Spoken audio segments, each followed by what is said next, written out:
આજે વિશ્લેષણમાં એક એવા મુદ્દે વાત કરવી છે જે મને તમને દરેકને સ્પર્શે છે. રેલવે મુસાફરી માટે આવશ્યક છે ટિકિટ.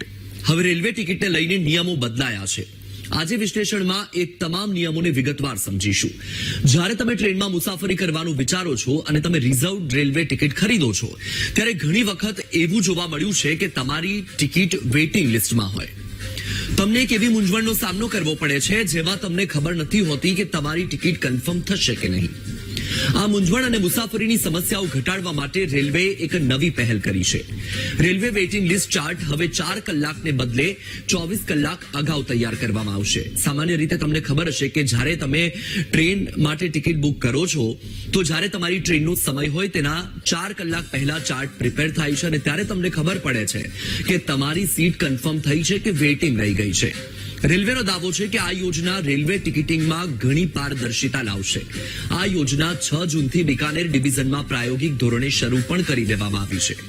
હાલમાં આ ડિવિઝનની એક ટ્રેનમાં શરૂ કરવામાં આવી છે.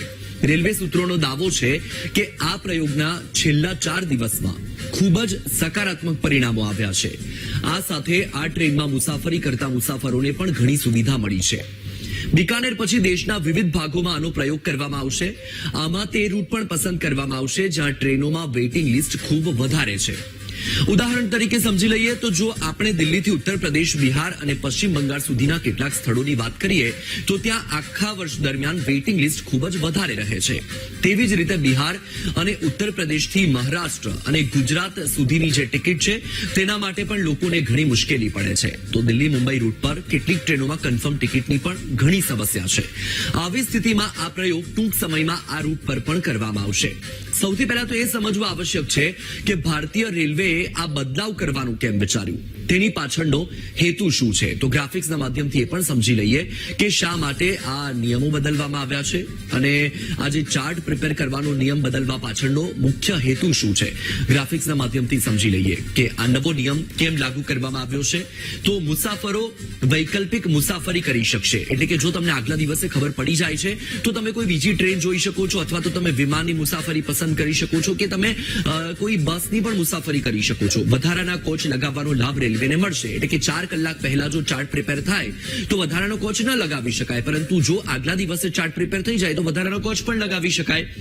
સરેરાશ 21% મુસાફરો તેમની ટિકિટ રદ કરે છે. એટલે કે છેલ્લી ઘડીએ ટિકિટ રદ કરવાની જે સમસ્યા છે તેના કારણે જે યોગ્ય મુસાફર છે કે જેને જવું જ છે તેને ટિકિટ નથી મળતી, 4 થી 5% બુક કરાવ્યા પછી પણ મુસાફરો મુસાફરી કરતા નથી. એટલે કે 4 થી 5% મુસાફરો એવા છે કે ટિકિટ બુક કરાવ્યા પછી મુસાફરી નથી કરતા અને 21% લોકો એવા છે કે જે છેલ્લી ઘડીએ મુસાફરીના સમયે ટિકિટ રદ કરે છે.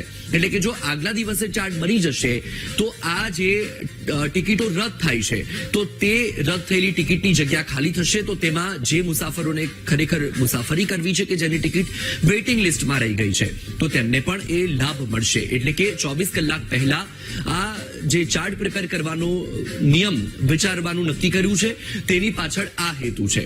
હવે આ નિયમોના બદલાવ સાથે સવાલ એ પણ ઉઠે છે કે તત્કાલ ટિકિટ બુકિંગનું શું થશે. કારણ કે તમે જાણો છો કે 24 કલાક પહેલા જ તત્કાલ બુકિંગ ખુલે છે અને ગણતરીની મિનિટોમાં તો એ તમામ ટિકિટો બુક પણ થઈ જાય છે. તો 24 કલાક પહેલા ચાર્ટ બનશે તો પછી તત્કાલ ટિકિટનું શું થશે, તત્કાલ બુકિંગ ક્યારે થશે. તો આવું ગ્રાફિક્સના માધ્યમથી એ પણ સમજી લઈએ કે તત્કાલ બુકિંગનું શું થશે. તો આ નિયમ તત્કાલ ટિકિટ બુકિંગ પર લાગુ નહીં થાય. એટલે કે જો તમે તત્કાલ ટિકિટ બુક કરવા માંગો છો તો એના માટેનો જે નિયમ છે એ નિયમ જ લાગુ થશે. ચાર્ટ પ્રિપેરમાં જે બદલાવ આવ્યા છે તેનાથી તત્કાલ ટિકિટ બુકિંગ પર કોઈ જ ફેર નહીં પડે. સાથે આ નિયમને લઈને કેટલીક બીજી પણ માહિતી છે એ પણ સમજવી જરૂરી છે. તો નવા નિયમથી અન્ય નિયમોમાં પણ કોઈ ફેરફાર થશે નહીં. આગળ આપણે અન્ય નિયમો પણ સમજીશું, ખાસ કરીને રિફંડનો જે નિયમ છે, PNR સ્ટેટસ છે એ બધું સમજીશું. પરંતુ તત્કાલ ટિકિટ પર આ નિયમનો કોઈ જ ફરક નથી પડવાનો. તત્કાલ ટિકિટ અત્યારે જે પ્રમાણે બુક થઈ રહી છે એ જ પ્રમાણે બુક થશે. તત્કાલ ટિકિટ મુસાફરીના 1 દિવસ પહેલા બુક થશે. એટલે કે તમારે 5 તારીખે મુસાફરી કરવી હશે તો 4 તારીખે તમે તેની ટિકિટ બુક કરી શકો છો. 4 તારીખે સવારે 10 વાગે તત્કાલ ખુલશે. તેની કન્ફર્મેશન પ્રક્રિયા પહેલા જેવી જ રહેશે. એટલે કે જે રીતે તમને કન્ફર્મેશન પ્રક્રિયા એટલે કે જે આગલા દિવસે તમને કન્ફર્મેશન મળતી હતી એ જ રીતે એની કન્ફર્મેશન તમને મળશે. હવે 24 કલાક પહેલા ચાર્ટ બની જશે એટલે ખબર પડી જશે કે તમારી ટિકિટ કન્ફર્મ થઈ કે વેઇટિંગમાં જ છે. કન્ફર્મ થઈ ગઈ તો ચિંતાનો કોઈ વિષય નથી, પણ હવે સવાલ એ છે કે જો વેઇટિંગ ટિકિટ રહી ગઈ તો વેઇટિંગ ટિકિટમાં મુસાફરી કરાશે? હવે તમે જાણો છો કે વર્તમાન સમયમાં આઈઆરસીટીસી દ્વારા બુક કરાયેલી જે ટિકિટ છે એ જો કન્ફર્મ ન થાય તો આપમેળે જ રદ થઈ જાય છે અને પેસેન્જરને પૈસા રિફંડ મળી જાય છે. પણ રેલવે વિભાગનું કહેવું છે કે લોકો ટ્રેનમાં ચડવા માટે કાઉન્ટરથી બુક કરેલી ટિકિટનો ઉપયોગ કરે છે અને તેના કારણે જેની કન્ફર્મ ટિકિટ છે તેમને અગવડતા વેઠવી પડે છે. તો આવો પહેલા એ પણ સમજી લઈએ કે વેઇટિંગ ટિકિટમાં મુસાફરી કરી શકાશે કે નહીં, કારણ કે અત્યારની જે પરિસ્થિતિ છે એ પરિસ્થિતિ મુજબ લોકો કાઉન્ટરથી જે ટિકિટ બુક કરાવી હોય છે તેનો ઉપયોગ કરે છે. તો 1 મે થી વેઇટિંગ ટિકિટ માટેના નવા નિયમો લાગુ થયા છે અને તે નવા નિયમોના આધારે તમારે ટ્રેનમાં મુસાફરી કરવી પડશે અને વેઇટિંગ ટિકિટ માટે એ નિયમો લાગુ પડશે. તો વેઇટિંગ ટિકિટ પર સ્લીપર એસી કોચમાં તમે મુસાફરી નહીં કરી શકો, ફક્ત જનરલ કોચમાં જ તમે મુસાફરી કરી શકો છો. એટલે કે જો તમારી પાસે વેઇટિંગ ટિકિટ છે તો તમે એસી કે સ્લીપર કોચમાં નહીં ચડી શકો. જનરલ કોચ સિવાયના કોચમાં જો તમે હશો તો તમને દંડ થશે. એટલે કે જો ટીટી તમારી ટિકિટ ચેક કરે છે અને તમારી પાસે છે વેઇટિંગ ટિકિટ તો તમે દંડને પાત્ર છો, એટલે તમને દંડ થઈ શકે છે. કારણ કે ઘણા બધા લોકો એવા છે, સામાન્ય રીતે તો આઈઆરસીટીસી નો નિયમ એ છે કે જો તમે એપ્લિકેશન પરથી કે વેબસાઇટ પરથી ટિકિટ બુક કરાવી છે અને જો તમારી ટિકિટ કન્ફર્મ નથી થઈ તો એ તમને ઓટો કેન્સલ થઈ જશે અને તેનું જે રિફંડ છે તમારા ખાતામાં મળી જશે. પરંતુ ઘણા લોકો જે રેલવેનું જે બુકિંગ વિભાગ છે ત્યાંથી ટિકિટ બુક કરાવે છે અને એ ટિકિટ જો વેઇટિંગ રહી ગઈ છે તો તેનો ઉપયોગ કરતા હોય છે. એટલે તેવા લોકો માટે આ માહિતી છે. હવે તો તમે એ સમજી ગયા કે વેઇટિંગ ટિકિટ છે તો તમે એસી કે સ્લીપર કોચમાં મુસાફરી ન કરી શકો. તમે જનરલ ટિકિટ ખરીદી છે તો તમારે ફરજિયાત જનરલ કોચમાં જ મુસાફરી કરવી પડશે. પરંતુ જો તમે વેઇટિંગ ટિકિટ પર કે જનરલ ટિકિટ પર એસી કે સ્લીપર કોચમાં મુસાફરી કરતા ટીટીના હાથે ચડી ગયા તો તમને દંડ થઈ શકે છે. તમારે કેટલો દંડ ભરવો પડી શકે છે તો સૌથી પહેલા તો એ પણ સમજી લઈએ કે જો તમે ટીટીના હાથે ચડી ગયા તો તમારે કેટલો દંડ ભરવો પડી શકે છે.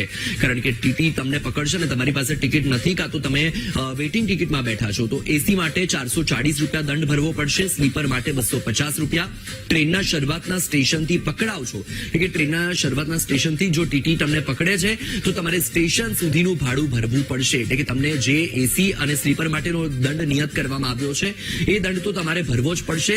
અને તમે ટિકિટ ખરીદી છે એ પૈસા તો તમારા જશે જ, પરંતુ તમારે આખું મુસાફરીનું ભાડું ભરવું પડશે. અને એ ભાડું જો તમે એસી કોચમાંથી પકડાવ છો તો એસી કોચ પ્રમાણેનું જે ભાડું થશે એ જ ભાડું તમારે ભરવું પડશે. હવે એ સમજીએ કે જો તમે ટિકિટ વિના મુસાફરી કરતા ઝડપાયા તો તમારી સાથે શું શું થઈ શકે છે. એ વાત પણ સમજી લેજો કે જો તમારી પાસે જનરલ ટિકિટ છે અને તમે એસી કોચમાંથી ઝડપાયા છો તો તમે ટિકિટ વિના મુસાફરી કરતા જ ગણાશો. કારણ કે તમારી પાસે એસી કોચમાં મુસાફરી કરવાની ટિકિટ નથી. ભલે તમારી પાસે જનરલ ટિકિટ છે પરંતુ એસી કોચમાં એ માન્ય નથી. તો આવો એ પણ સમજી લઈએ કે ટિકિટ વિના મુસાફરી કરતા ઝડપાયા તો ટીટી તમારી સાથે શું કરી શકે છે. તો ટીટી પહેલા તો તમારી પાસેથી દંડની રકમ વસૂલ કરશે. જે દંડ થતો હશે નિયત એ દંડ તમારે ભરવો પડશે. પરંતુ જો તમે દંડ ભરવા માટે સંમત નથી થતા તો ટીટી તમારી સામે કાર્યવાહી કરી શકે છે અને એ કાર્યવાહીમાં કેટલીક બાબતોનો ઉલ્લેખ કરવામાં આવ્યો છે. જો તમે દંડ નહીં ભરો તો સૌથી પહેલા તો તમને આરપીએફ ને સોંપવામાં આવશે. જો તમે રેલવેમાં મુસાફરી કરતા હશો તો તમને ખબર જ હશે કે આરપીએફની ટીમ રેલવેમાં ટ્રેનમાં તમારી સાથે આંટા મારતી હશે, ફરતી હશે. આરપીએફ તમને આગલા સ્ટેશન પર ટ્રેનમાંથી ઉતારી શકે છે અને ત્યાં ઉતારીને તમારી પાસે જે દંડની કાર્યવાહી છે એ કરવામાં આવશે. આરપીએફ તમારી સામે કાયદાકીય કાર્યવાહી પણ કરી શકે છે. આ પછી તમારે કોર્ટમાં હાજર થવું પડી શકે છે. એટલે કે જો તમે દંડ ભરવા માટે સંમત નથી થતા તો તમારે આ બધી મુશ્કેલી પણ વેઠવી પડશે. કોર્ટ તમને દંડ અથવા જેલ અથવા તો બંને સજા ફટકારી શકે છે. એટલે કે તમને જેલ પણ થઈ શકે છે અને તમારે નાણાકીય દંડ પણ ભરવો પડી શકે છે. આઈઆરસીટીસી દ્વારા બુક કરાયેલી ટિકિટ જો કન્ફર્મ ન થાય તો એ આપમેળે રદ થઈ જાય છે, જે આપણે પહેલા વાત કરી. પરંતુ ઘણા લોકો ટ્રેનમાં ચડવા માટે કાઉન્ટરથી બુક કરેલી ટિકિટનો ઉપયોગ કરે છે અને એ ટિકિટના નો સહારો લઈને એસી કોચમાં ચડી જાય છે અથવા તો સ્લીપર કોચમાં ચડી જાય છે. અને એ સમયે જો ટીટી ચેકિંગ માટે આવશે તો તમે તમારી પાસે ટિકિટ નથી એ રીતે જ પુરવાર થશો અને તમારે દંડ ભરવો પડશે. અને જો તમે દંડ માટે સંમત નહીં થાવ તો તમારી સામે આરપીએફ આ પ્રકારની કાર્યવાહી કરી શકે છે. વેઇટિંગ લિસ્ટ સિવાય રેલવે વિભાગે બીજા પણ કેટલાક મહત્વપૂર્ણ બદલાવ કર્યા છે અને એ પણ જાણવું જરૂરી છે કે જ્યારે તમે ટ્રેનમાં મુસાફરી કરી રહ્યા છો તો તમારે બીજી કઈ કઈ બાબતો અનુસરવી પડશે. તો ગ્રાફિક્સના માધ્યમથી સૌથી પહેલા એ પણ સમજી લઈએ કે બીજા કયા કયા એવા બદલાવ છે કે જે રેલવે રેલવે વિભાગ દ્વારા કરવામાં આવ્યા છે. તો ઓટીપી આધારિત મોબાઈલ વેરિફિકેશનની જરૂર પડશે અને આ એવા કિસ્સામાં જરૂર પડશે કે જ્યારે તમે આઈઆરસીટીસી વેબસાઇટ અથવા તો આઈઆરસીટીસી ની એપ્લિકેશન પરથી ટિકિટ બુક કરી છે તો એવી સ્થિતિમાં ઓટીપી કે મોબાઈલ વેરિફિકેશનની આવશ્યકતા રહેશે અને આ એક મહત્વનો બદલાવ પણ રેલવે વિભાગ દ્વારા કરવામાં આવ્યો છે. સુરક્ષા વધારવા અને બુકિંગ સિસ્ટમનો દુરુપયોગ અટકાવવાનો હેતુ છે અને આ હેતુને ધ્યાનમાં રાખીને આ બદલાવ કરાયો છે. સ્લીપર ક્લાસથી ફર્સ્ટ એસીમાં વેઇટિંગ ટિકિટનું અપગ્રેડેશન પણ બંધ કરવામાં આવ્યું છે. સામાન્ય રીતે તમને ખબર હશે કે પહેલા ટિકિટ વેઇટિંગમાં હોય તો એનું અપગ્રેડેશન થઈ શકતું હતું કે સ્લીપરમાંથી તમને થર્ડ એસી, સેકન્ડ એસી કે ફર્સ્ટ એસીમાં ટિકિટ મળી શકતી હતી, પરંતુ હવે બંધ કરી દેવામાં આવ્યું છે. વેઇટિંગ લિસ્ટ ટિકિટ સંબંધિત ઓટો અપગ્રેડ પ્રક્રિયામાં ફેરફાર કરાયો છે અને તે અંતર્ગત જો બર્થ ખાલી હોય તો પણ સ્લીપર ક્લાસ ટિકિટ ફર્સ્ટ એસીમાં અપગ્રેડ નહીં થાય, એટલે કે તમારી ટિકિટ તમે ફર્સ્ટ એસીમાં અપગ્રેડ નહીં કરી શકો. Centre for railway information system software update કરી રહ્યું છે અને તેમાં આ તમામ બાબતોનો જે બદલાવનો જે ઉલ્લેખ કરવામાં આવ્યો છે. સ્લીપર ટિકિટ ફક્ત 2 વર્ગ ઉપર અપગ્રેડ કરવામાં આવશે, એટલે કે સામાન્ય રીતે તમે સમજી લો કે તમારી પાસે સ્લીપર ટિકિટ છે તો એ થર્ડ એસી અને સેકન્ડ એસી સુધી તમે અપગ્રેડ કરી શકો, પરંતુ એ ટિકિટને તમે ફર્સ્ટ એસી સુધી અપગ્રેડ નહીં કરી શકો. એ જ રીતે જો તમારી પાસે થર્ડ એસીની ટિકિટ છે તો એને તમે સેકન્ડ એસી અને ફર્સ્ટ એસી સુધી અપગ્રેડ કરી શકો છો. એટલે સામાન્ય રીતે તમારી પાસે સ્લીપરની ટિકિટ છે અને વેઇટિંગમાં છે તો તમે ડાયરેક્ટ ફર્સ્ટ એસીમાં એનું અપગ્રેડેશન નહીં કરી શકો. ટિકિટનું અપગ્રેડેશન તો તમે સમજી ગયા કે કઈ સ્થિતિમાં અપગ્રેડ કરી શકો છો. જો તમે રેલવેમાં મુસાફરી કરતા હશો તો તમે એ પણ જાણતા હશો કે ટિકિટ બુકિંગમાં ઓટો અપગ્રેડ વિકલ્પ પણ હોય છે, પરંતુ તેના માટેની કેટલીક શરતો છે જેને તમારે અનુસરવી પડશે, પણ એના માટે તમારે એ શરતો જાણવી પણ જરૂરી છે. તો એ ઓટો અપગ્રેડ માટે કઈ શરતો છે એ પણ ગ્રાફિક્સના માધ્યમથી સમજી લઈએ કે કઈ શરતોનું તમારે પાલન કરવું પડશે. જો મુસાફરે ટિકિટ બુકિંગ સમયે ઓટો અપગ્રેડ વિકલ્પ પસંદ કર્યો હોય તો એવા કિસ્સામાં અપગ્રેડ કરી શકો છો, અથવા તેને ડિફોલ્ટ રૂપે હા પર સેટ કર્યો હોય તો પણ તમે અપગ્રેડ કરી શકો છો. જો તમે હા નથી કર્યું તો તમે ના કરી શકો. ઓટો અપગ્રેડ સુવિધા ફક્ત ત્યારે જ લાગુ થશે જો મુસાફરે સ્પષ્ટપણે ના પસંદ કર્યું હોય તો તમે અપગ્રેડ નથી કરી શકતા, એટલે કે જો તમે ઓટો અપગ્રેડ ઓપ્શનમાં હા કર્યું હશે, હાનું ઓપ્શન સ્વીકાર્યું હશે તો જ તમે અપગ્રેડ કરી શકશો. ઉચ્ચ શ્રેણીમાં બેઠકો ઉપલબ્ધ હોવા છતાં પણ જો તમે ના કર્યું છે તો તમે અપગ્રેડ નહીં કરી શકો. બુકિંગ સમયે કોઈ વિકલ્પ પસંદ ન કરો તો સિસ્ટમ ડિફોલ્ટ રૂપે હા સ્વીકારી લેશે, એટલે કે જો તમે કોઈ ઓપ્શન પસંદ નથી કર્યું તો ડિફોલ્ટ રૂપથી જ એ હા થઈ જશે. વરિષ્ઠ નાગરિકો માટે ઓટો અપગ્રેડ પાત્ર રહેશે. નીચલા બર્થ માટે અરજી કરનારા મુસાફરો પણ ઓટો અપગ્રેડને માટે પાત્ર રહેશે, એટલે કે જો તમે નીચેનું બર્થ માંગ્યું હશે, એ ઓપ્શન સ્વીકાર્યું હશે તો પણ તમે ઓટો અપગ્રેડેશન માટે માન્ય રહેશો. એટલે કે આ કેટલાક જે ઓપ્શન છે એ ઓપ્શન કેટલીક શરતો છે તમારે ધ્યાનમાં રાખવી પડશે જ્યારે તમે ટિકિટ બુક કરો છો. એ પછી આઈઆરસીટીસીની એપ્લિકેશન પરથી કરી રહ્યા છો કે આઈઆરસીટીસીની વેબસાઇટ પરથી કરી રહ્યા છો, તો જ્યારે તમને ઓટો અપડેટ માટેનું ઓપ્શન પૂછવામાં આવે છે તો એમાં તમારે હા કરવાનું રહેશે. અને જો તમે કંઈ જ નથી કર્યું એટલે હા પણ નથી લખ્યું અને ના પણ નથી લખ્યું તો ડિફોલ્ટ રૂપથી હા જ થઈ જશે. જો મુસાફરે ટિકિટ બુકિંગ સમયે ઓટો અપગ્રેડ વિકલ્પ પસંદ કર્યો હોય અથવા તો તેને ડિફોલ્ટ રૂપે હા પર સેટ કર્યો હશે તો જ આ થશે. હવે સૌથી અગત્યનો મુદ્દો છે પીએનઆર સ્ટેટસ. જો અપગ્રેડ કે ઓટો અપગ્રેડ અંતર્ગત તમારું બર્થ કે ટિકિટ ચેન્જ થઈ છે તો શું તમારું પીએનઆર પણ બદલાઈ જશે? કારણ કે પીએનઆર સ્ટેટસના માધ્યમથી તમે એ જાણી શકો છો કે તમારી ટિકિટ કન્ફર્મ થઈ છે કે વેઇટિંગ છે, એટલે પીએનઆર તમારા માટે ખૂબ જ અગત્યનું છે.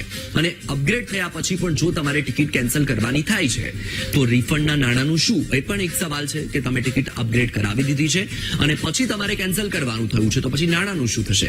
આ બધા સવાલોના જવાબ પણ આપણે ગ્રાફિક્સના માધ્યમથી જ મેળવીશું. તો ગ્રાફિક્સના માધ્યમથી એ સમજી લઈએ કે પીએનઆર અને રિફંડ માટેના નિયમો શું છે.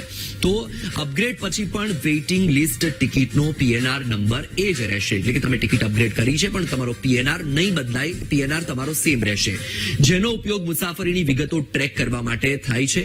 પીએનઆરનું અપગ્રેડ ટિકિટ રદ કરો તો રિફંડ મૂળ બુકિંગ ક્લાસનું ભાડા મુજબ જ મળશે. હવે આ સમજવું અગત્યનું છે કે જો તમારી સ્લીપર ટિકિટ હતી અને તમે એને થર્ડ એસીમાં કે સેકન્ડ એસીમાં અપગ્રેડ કરાવી છે તો તમારો પીએનઆર નંબર એ જ રહેવાનો છે. પણ જો તમે ટિકિટ કેન્સલ કરો છો તો તમારી અપગ્રેડેશન પ્રમાણેનું રિફંડ તમને નહીં મળે. એટલે કે તમારી સ્લીપરની ટિકિટનું તમને રિફંડ સ્લીપરના જ પૈસા મળશે, ભલે તમે એને સેકન્ડ એસીમાં અપગ્રેડ કરાવી છે. એવી રીતે તમે થર્ડ એસીમાં ટિકિટ બુક કરાવી છે અને તમે ફર્સ્ટ એસીમાં તમે એને અપગ્રેડ કરાવી છે, તો તમને એનું રિફંડ થર્ડ એસીનું જ મળશે, એ તમને ફર્સ્ટ એસીનું નહીં મળે. તો આ રેલવે વિભાગના કેટલાક નિયમો છે કે જેમાં બદલાવ કરવામાં આવ્યો છે. ખાસ કરીને સૌથી અગત્યનો બદલાવ તો એ જ છે કે વેઇટિંગ લિસ્ટ માટેનું જે ચાર્ટ હતું એ 4 કલાક પહેલા પ્રિપેર થતો હતો, પરંતુ હવે એ 24 કલાક પહેલા અપગ્રેડ થઈ જશે અને અપડેટ થઈ જશે. અને પરંતુ એ અત્યારે પ્રાયોગિક ધોરણે ચાલી રહ્યું છે, જે અલગ અલગ ડિવિઝન પ્રમાણે એને શરૂ કરવામાં આવશે. જો પ્રાયોગિક ધોરણે એમાં સફળતા દેખાશે તો. પરંતુ આ મહત્વનો બદલાવ છે એ તમારા માટે જાણવો જરૂરી હતો.